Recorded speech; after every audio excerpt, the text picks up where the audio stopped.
Hi, I'm Jason, and this is my final self-reflection of Forest Fire Danger Index or FFDI based web application project. This project delivered a powerful web application tool to our client and helped him to replace an inefficient app-based FFDI view concept to a web application based concept, and also allowed him to compare between multiple FFDI values between multiple months and seasons, thus made the data access easy. In Sprint 3, I'm responsible for testing the application, and I also contributed in refactoring the code. By testing the application, I made the application reliable to the client and also made sure the application suffices all the needs of the client. Let's start by exploring the application first. So this is the web application which we have at the moment. So basically it has 5 features as of now. The first feature is the monthly average view of the application, in which the user gets to a particular year and a month combination, and the particular heat map of the month is fetched from the backend of the application and it's shown in the screen. So the user also gets an opportunity to compare different heat maps in the monthly average comparison view. So the user could select another comparison here, and another month and year combination based heat map pops in the screen. So this is the first basic feature of the application, heat map generation. And the next feature is the seasonal average view of the application, which is quite similar to the monthly average view, but instead of selecting a particular month and year combination, the user gets to select a particular season and a year combination. And it's not just a year, the user gets to select a range of year. So here the user could potentially select 1901 to 2000, let's say 1999, and the particular heat map of that duration, it will get rendered in the page. So my system just got 8 gigabytes of RAM, so it might take some time to load it in my screen. So if I reduce the time significantly lower, you can change the color. If I change the season, you could well see the difference. Yeah, there you go. So basically, the user gets to select a season of the heat map. And moving on to the third feature we have Enso variability view, which is the climate driver based view. So we incorporated 2 different types of climate drivers in this project. The first one is Enzo and the second one is IOD. Both of them works in a similar way. It works based on a threshold based concept. So basically the user gets to select a climate driver and the year range. So let's say 1986, and 4 climate driver based heat maps are rendered in the screen, and the user could potentially compare between different seasons. So basically how it works is the client gave us a comma separated value file in which each season is defined by a value. So let's say if I select neutral, which is, and each of those values fall under 3 categories. It could be either be higher or lower or neutral, and it is distinguished with the help of a certain variable. In our case, it is -4 and +4. So the value goes over +0 0.4 falls under higher category, and the value which goes under -0 0.4 falls under a certain category, and the value which remains between falls under the neutral category. So when a user selects a particular phase and a particular year range combination, it goes to the CSV file and gets the point which the file falls under. And with the help of that file, it goes to the FFDI file and fetches the information and pops the maps in the screen. And it works similar to the IOD based view. So the user gets to select a particular driver and a year combination, and the heat map pops in the screen. And moving on to the final one, the synergetical view based comparison. This is the most interesting one, where the user gets to select a season and 2 climate drivers. So right now we have 2 climate drivers, Enzo and IOD. And in those climate drivers, there could be different categories. So basically lesser, medium, and higher.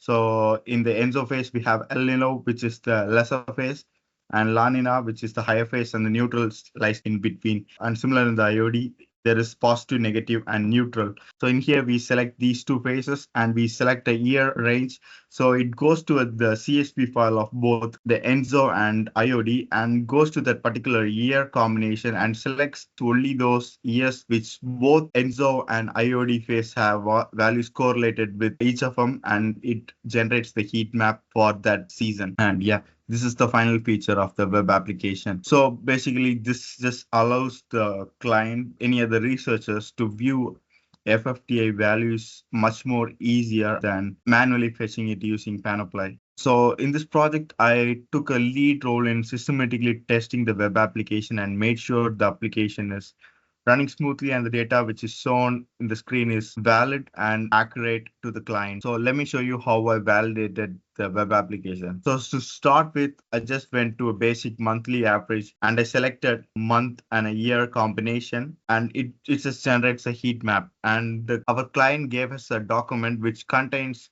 few monthly FFDA heat maps. So I compared these heat maps with those heat maps and made sure the application is fetching the right heat map. And moving on into much more sophisticated testing approach, basically I selected the seasonal average view of the application. Let's say the year range could be 1903 to 2014, and it fetches all DJF months value. It generates the heat map for the DJF.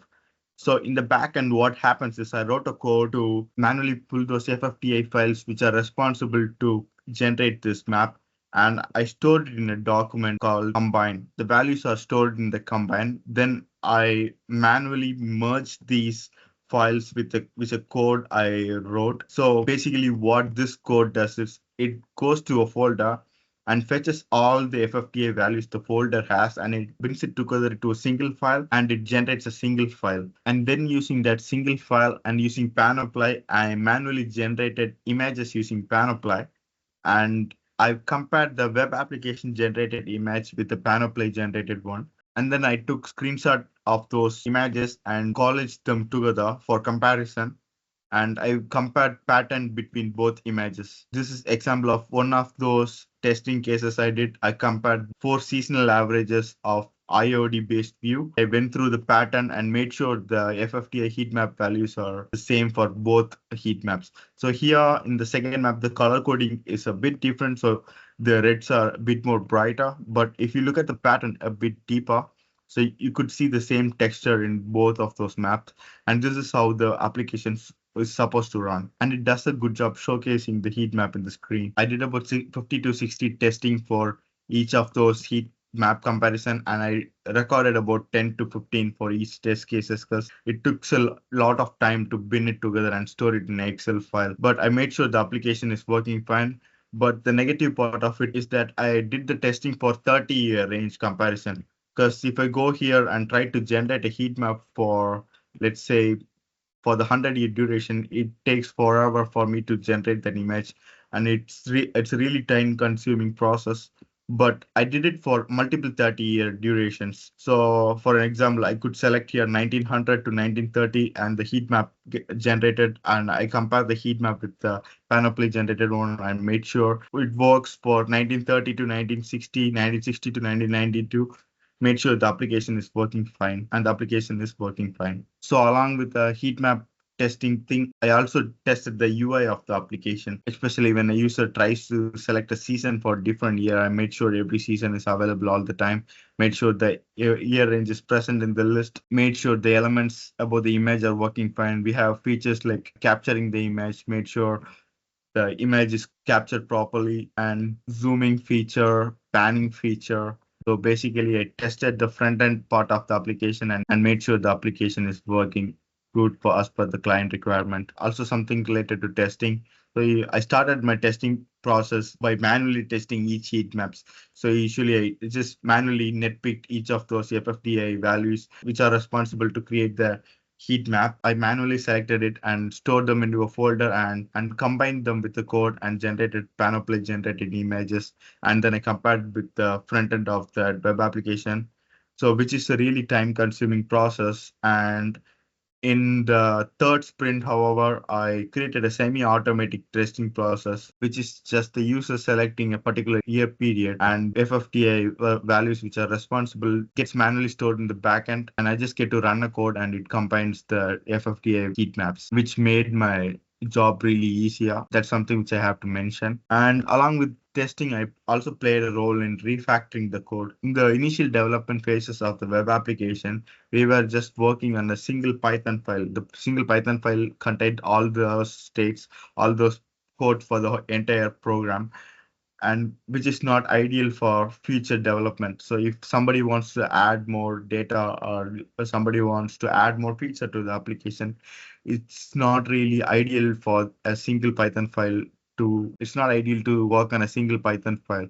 To make the application future proof, I separated each of those features and chucked them into different folders and put the data in a separate folder, and I added the CSV in a separate folder. So if somebody wants to add a new feature to the web application, it will be very easier for them to work on the code and read the code. Added a lot of comments in the code to make sure the next user gets a clear idea of what we are doing in the project. So moving on to the challenges faced in the project, like I mentioned, testing was really hard for me. So working on this big data sets was really time consuming. If I have to generate a single heat map for the 100-year duration, it takes me about 4 to 5 minutes. So which is not really ideal for the testing phase. So I focused on 30-year ranges like 1985 to 2014 and similarly 1900 to 1930. Just tested different permutations. Also, loading files in Panoply was really time consuming. So each file took a lot of time and I had to make sure the patterns were really aligning. So the color code used in Panoply is quite different. I really have to watch keen to make sure that there isn't any anomalies in the image. I made sure that the patterns were accurate. That took a lot of time and it was really time consuming for me. And some of the lessons learned in the project include thoroughly testing is critical, automation boosts efficiency, and modularity enables code scalability and adaptability and adapt to constraints. To close with, I just want to say that the FFDI app is definitely a success, but the potential is still more for the project. Like someone could deploy it in a cloud server or optimize the application to add more features, and adding mobile support or statistical summaries could be an option as well.